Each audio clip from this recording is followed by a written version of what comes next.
আসসালামু আলাইকুম, আপনারা সবাই কেমন আছেন? আজকে আমি ইফতারের জন্য কি কি রান্না করব সেটাই দেখাবো।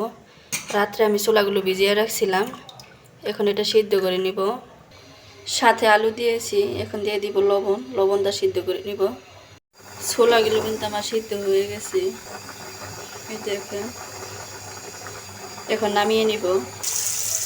ছোলা ভাজার জন্য এখানে মরিচ, পেঁয়াজ, দারচিনি, এলাচ, তেজপাতা দিয়েছি, এখন ভাজা নিব।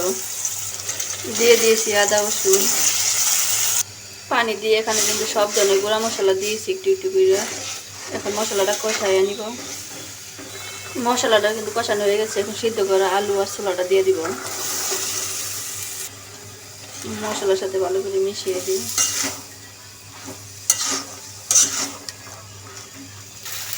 ছোলাটা কিন্তু আমি অনেকক্ষণ কষিয়ে নিয়েছি, এর মধ্যে এখন হালকা একটু জল দিয়ে দিব। জলটা দিয়ে দিয়েছি। ছোলা রান্না কিন্তু আমার শেষ, ছোলাটা অফ করে দিয়েছি। আলুর চপ আর বেগুনির জন্য বেসনটা গুলিয়ে নিব। এখানে সব ধরনের মশলা কিন্তু দিয়ে দিয়েছি। বেসনটা কিন্তু গুলানো হয়ে গেছে।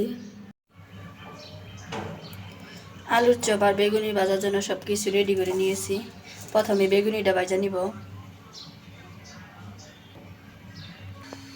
কড়াইতে তেল দিয়েছি, তেলটা গরম হয়ে গেছে।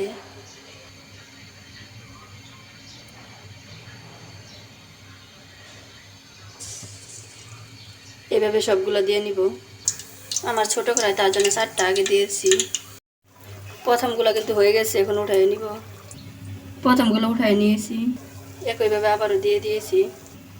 বেগুনিটা ভাজা হয়ে গেছে। আলুর চপটাও দিয়ে দিয়েছি। আলুর চপ কিন্তু হয়ে গেছে, এখন উঠাই নিব। বাকি আলুর চপটাও ভাজা নিব। বাকি 3টাও কিন্তু দিয়ে দিয়েছি। বেগুনি আলুর চপ কিন্তু ভাজা হয়ে গেছে। এখানে পেঁয়াজের জন্য আমি খেসারির ডাল শিল পাটাতে বাইটা নিছি, সব ধরনের মশলা দিয়েছি, এখন মাখিয়ে নিব।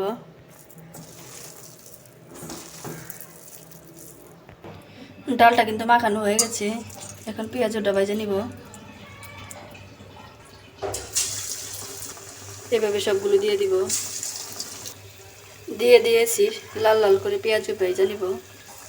পেঁয়াজ কিন্তু আমার হয়ে গেছে, এখন এটি উঠাই নিব। একইভাবে আবারও দিয়ে নিব। সবগুলাই দিয়ে দিয়েছি।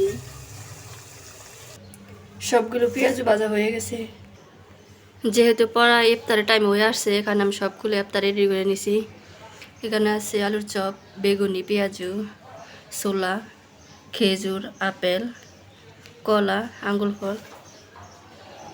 রমজান মাস কার কীরকম যাইতেছে অবশ্যই কমেন্টে জানাবেন। ভালো থাকবেন, সুস্থ থাকবেন। আল্লাহ হাফিজ।